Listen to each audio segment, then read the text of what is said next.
What is up, you guys? This is Mini Superheroes Today, and continuing on with my MCU countdown to Avengers Endgame, I'm going week by week through every MCU movie in chronological order of release, showing you a custom and regular minifigure showcase from every MCU movie in order. So, today it's led us to the first Avengers movie from 2012, and man, I am so amped about this showcase. As you can see, there are a lot of figures that we've got to cover ground on, but man, I love all of these figures, and I can't wait to break them down for you, starting now. Alright, so it only makes sense that we kick off our Avengers review with the leader of the Avengers, Captain America.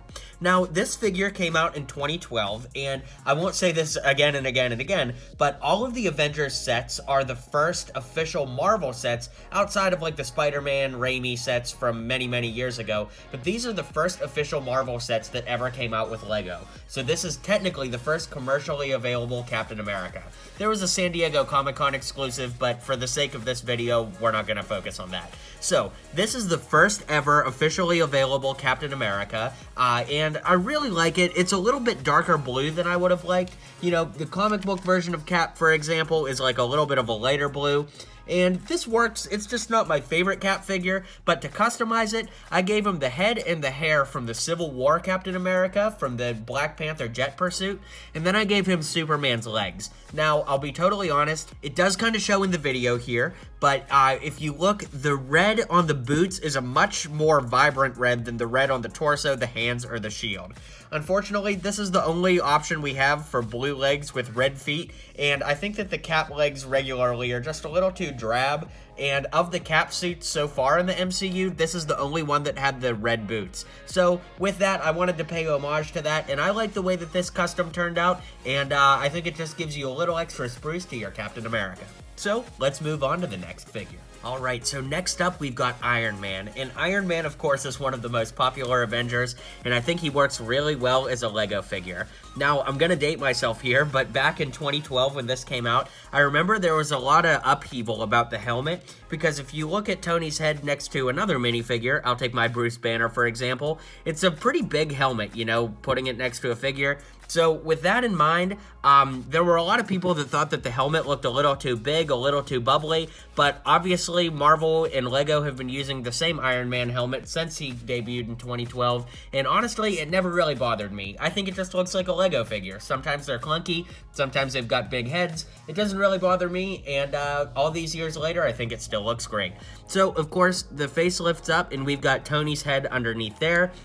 We've got some nice torso printing here, some nice leg printing. The only upgrade I made to this figure is on the arms. I used the Rocket Raccoon polybag arms because there's just a little bit of detailing on there that I think makes the suit look a little bit more bulky, don't you think? I think it almost makes his shoulders look a little more broad. But in any case, those are my updates to the Iron Man from 2012. And since we just did Iron Man, Tony Stark has got to be next. So for Tony Stark, I used the head and the hair from Iron Man 3 just because I felt like that worked well.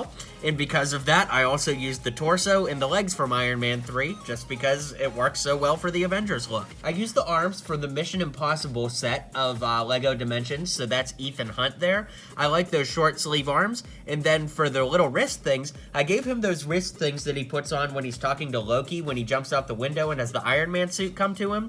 And to do that, I used my old handcuff trick, where I actually take a pair of handcuffs, and then I cut off the chain in the middle right at the wrist, and then plop it right onto the wrist there. So you can see that there's a little residue left behind, but it adds a little bulk, and to reference that awesome scene from the first Avengers movie, I think it was totally worth it. Wouldn't you agree? And since we just focused on Tony, we might as well talk about Pepper Potts next. So for Pepper, I used the torso, hair, and head from the Iron Man 3 Pepper, because let's face it, not much has really changed there. And then for the legs, I used these legs from the Women of Science NASA set from Lego Ideas. You know, the regular Pepper usually just has white legs, and while those probably would have worked just as well, just to add a little extra spruce, I gave her this little skirt with the little shoes here. So I think it works well. It just adds a little extra flair to a classic character. So next up, we've got Black Widow, who doesn't really have too much going on that's different from her first version. I will say the 2012 version of Black Widow, her face is super, super weird. Here's what it looks like, and those lines on the face are really, really strange to me. It looks nothing like Scarlett Johansson, when in comparison, I think the latest version of Widow looks a lot like Scarlett Johansson. So I thought that the hairpiece was weird back in 2012. The new hairpiece is so much better. So this is the face and hair from the Age of Ultron and Civil War Black Widow, put on the body of the 2012 Black Widow. Now, one thing that always is odd is the chest printing here is such a different shade of skin than the head. I don't know why that is the case, and it appears that they're all like that, so it's not just like an issue with mine. But in any case, that's Black Widow, and I loved her character in this movie, and I love her custom minifigure with just switching out the heads. So, let's move on to Black Widow's partner, Hawkeye. Next up, we've got Hawkeye from the first Avengers movie. Well, everybody here is from the first Avengers movie, so I have no clue why I just said that. But anyways, I always feel bad for Hawkeye in this movie. I mean, he was basically a mindless drone of a villain the whole time, and then he got to come back for the final battle. But I know Jeremy Renner has said he was kind of disappointed with Hawkeye, and I just feel bad. It would have been awesome for Hawkeye to be with the whole team the whole time, but in any case, the movie was still great. So, the legs, the bow and arrow, the arms, and the torso are all from the 2012 Hawkeye, because there's not really much to update there. The only thing I did was add the Civil War and hair and head to the top there, because I think that that's the most accurate Jeremy Renner look that we've gotten. I also like the Age of Ultron version, but I don't know, for the first Hawkeye, he seems so optimistic, and I really like that look, so that's what I used for my Hawkeye. So next up, we've got Thor, and I really like this Thor version. It's almost identical to my Thor from the first Thor film.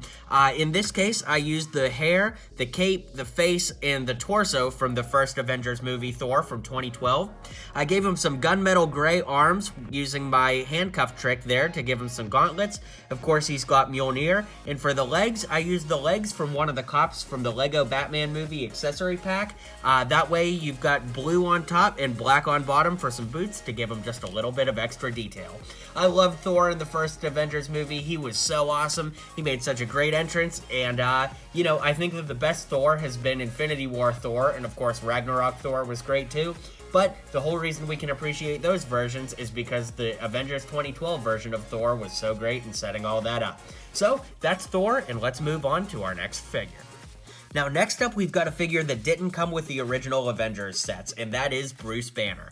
I really like the way this figure turned out because he's kind of in scientist mode, and it just looks really good. So the head I used is from Infinity War Bruce Banner, and also Ragnarok Bruce Banner, because I think it looks a decent amount like Mark Ruffalo, and if it looks like him, well, why fight it? So the hair is from Superman or Poe Dameron or things like that. The torso is from the Scientist from the Lego Jurassic World Junior sets, and then I just gave him some gray legs to round out the bottom. And, you know, in retrospect, now that I'm looking at it, I maybe should have given him khaki legs to match the Hulk later on to show that his pants ripped, but, maybe he changed pants between being this custom and turning into the Hulk. So anyways, that's my Bruce Banner. So next up, we've got Nick Fury, the man who's responsible for assembling all of the Avengers. And you know, it only makes sense that I use the same Nick Fury for this because he's been exactly the same in all of my other videos. It's just the helicarrier Nick Fury, so not a ton to say that I haven't already said. It's such a great design with the trench coat being on the torso here, traveling down to the legs, and not a lot to say about this figure other than that I absolutely love Nick Fury as a Lego figure. Alright, so up next we've got Maria Hill, because if we just did Nick Fury, we might as well keep showing off the S.H.I.E.L.D. agents. So for Maria Hill, I used the hair, head, and torso from the helicarrier set as well. The only addition that I made was adding those same legs that I used for Thor, which are from the Lego Batman movie accessory pack. They've got blue on top and black on bottom. And something that I forgot to mention with Thor, you can see just maybe a little bit of black residue there on the knee. And the reason that that's there is that the Lego Batman movie cop has a little printing on the leg, but I used my eraser method where you take an eraser and push it against any kind of printing on a Lego figure that you want to remove, and I took that printing off, just so that it's a little bit more plain. I couldn't get that little bit off there, but I decided to leave it anyways, just so that I could show you guys that I did use the eraser method. So next up, we've got Agent Coulson, who was the guy that made the sacrifice that brought the Avengers together. Man, I really miss Coulson in the movies, and I'm so glad that we actually did get him as a Lego figure. And speaking of that, this is exactly the Lego figure from the sets. So same hair, head, same exact figure. The one thing that I wish I could add is a Captain America trading card in his hand, because of course there's the joke that he's got a vintage set of Cap cards that he'd like Steve Rogers to sign. Too bad those cards never got signed, and too bad we don't have them as a Lego piece, and if we did, it sure as heck would be in my custom here. Well, it's not even my custom because it's exactly the same. But speaking of customs, why don't I show you a couple more of my customs right now? So next up, we've got Eric Selvig, who, of course, is the astrophysicist from the first Thor movie that comes into the Avengers fold and becomes one of Loki's henchmen at the beginning of the movie. So for the hair, I used the hair from Doctor Who, this nice receding hairline gray hair. I used the face from Harrison Ford's Han Solo from The Force Awakens. I just think that it's a nice kind of older looking face for Stellan Skarsgård's character. This torso is from Harry Potter. I cannot remember the figure that this is from, but it's kind of an older torso. I like that it's that suit that's kind of not so well put together. Really looks like Selvig. And then the khaki legs are from Eric Killmonger from the Black Panther sets. So that's Eric Selvig. We've only got a couple more figures to get through, so bear with me because I'm having a blast and I hope that you guys are too. Okay, so next up we've got one of my 2 Loki designs from Avengers, and this is from the party in Stuttgart where he shows up disguised as a patron to that fundraiser thing that he goes to, and I think it's really cool. I used the head from regular Loki because while the head isn't like perfect for looking like Tom Hiddleston, I think it works well enough. I used this black hair from the Lord of the Rings series sets because honestly there's not a lot of black long hair for males that actually look really good. Of course there's, you know, the longish Kylo Ren hair that we've gotten in the past. That longish Kylo Ren hair kind of works, but I don't know, I just like this longer look if for no other reason than to experiment with it for this showcase here. So in any case, I used this long hair, Loki's face, and then the torso and legs are from Percival Graves from the Lego Harry Potter collectible minifigure series. He's the chase figure, so he's kind of hard to get, but if you do get him, man, it is so worth it to get this Lego figure for Loki. So let me show you my other Loki design while we're focused on the God of Mischief. Alright, so we've got the classic Loki design from the movie coming up now. So I kept a lot of this exactly the same. I did make a really interesting customization to his scepter there, but in any case, the legs, torso, head, cape, and helmet are all from the 2012 Loki. I added some black arms though because Loki's costume in the movie was black, and I've always kind of been baffled with why the Loki minifigure was such a strange gray color. Why wasn't it black? It's beyond me, but I added black arms just to bring out some accent in the black printing on the torso. I think that it just helps balance it out a little bit. So then the other customization that I made was to the scepter. So as you'll recall, the regular Loki scepter is actually a lot taller than this one. Let me hold it up and over so you can see the size comparison there. So I actually took a pair of scissors and I cut the scissors right at the bottom here to shorten it. And then compared to the regular Loki scepter, you can see how these 2 prongs here are equal length. I actually chopped one down to be a little more accurate to the movie and left the other one full scale. And then I just put a little blue police siren dot in there, and I just think that it added a lot of texture and a lot of movie accuracy to this figure. So the other thing that I want to do, of course, is show you what the Kylo Ren hair looks like. If you like that shorter Loki hair compared to the long one that I used in the last custom, you can go ahead and do that too. So that's Loki, and we've got just a few more figures to show you before I wrap up this video. So stick around. Alright, so next up we've got the Other, who you'll remember is the alien that Loki converses with throughout the movie and turns out to be almost like a page to Thanos. So, to build the Other, you'll need one of the Chitauri for the head underneath because, well, since the Other was a Chitauri, it only makes sense that his face should be one. I used the, actually I used a lot from Emperor Palpatine. I used the black arms, the cape, the hood here, and then the legs from Emperor Palpatine, and then I used gray hands, just any old gray hands, and the torso from one of the Hydra agents from Age of Ultron, because you'll remember that the Hydra agents were outfitted with Chitauri tech, so I thought it was only necessary to do that. And one of the Chitauri torso looked like this, so I wanted him to look just a little bit different from the rest of the Chitauri. I really like the way that this custom turned out, and I hope that you guys do too, because the last 2 figures we have to look at are both big figs. Then we're going to round this out and call it a day. Alright, so next up we've got the Hulk 2012 figure, which, you know, these big figs are pretty much impossible to customize because the only things that come off are the hands and the arms, and I mean, think about it, how many big fig characters need custom hands or arms? So in any case, this is the Hulk.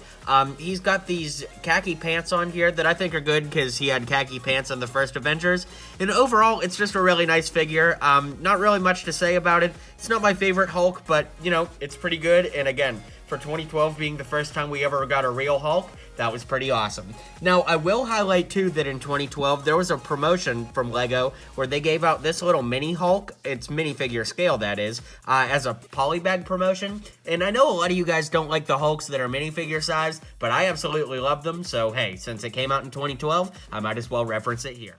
And my next guest needs no introduction. We've got Thanos. Now, the reason I'm including Thanos, of course, is because in the post-credit scene, Thanos showed up, and this was the first time we had any inkling of where the MCU was going after the Avengers. We didn't even know that we'd seen Infinity Stones on the big screen at this point, and Thanos was the one that kicked all of that off in that iconic, unforgettable post-credit scene. I'll never forget seeing it in the theaters with my friends, and we were just losing our minds. So anyways, the only thing I did here was I took the Infinity Gauntlet off, because if you think about it, Thanos wouldn't have had the gauntlet at this point because we know he got it from E-Tree around 2017-2018 according to the MCU. So with that concludes my showcase, and let's do a final wrap-up right now. Alright, you guys, so that winds up my showcase on the first Avengers movie from 2012. Man, this movie was so awesome. I just can't believe that we are living in a world where the Avengers have all come together not once, not twice, not 3 times, but 4 times on the big screen. It is just so amazing, and I'm so happy to be alive right now to experience it as it's happening. Let me know in the comments below which of these figures are your absolute favorite, and let me know if you plan on building any of my custom designs, because I always love to hear if you guys have been inspired by my videos. If you liked what you saw today, be sure to click that subscribe button so that you can check out my future showcases and future custom tutorials, and be sure to hit that subscribe button and you can go back through my page and check out past videos. I've got a lot of tutorial videos on this channel, and I'd love for you to check them out. So, I'm honored that you checked out today's video. Thanks so much for being the best viewers in the world, and I'll see you on next week's video for Iron Man 3. Thanks for tuning in, and until next time, build on. If you liked what you saw and you liked what you heard, feel free to click that subscribe button for more LEGO content coming in the near future. So, thanks for tuning in to today's video, and until next time, build on.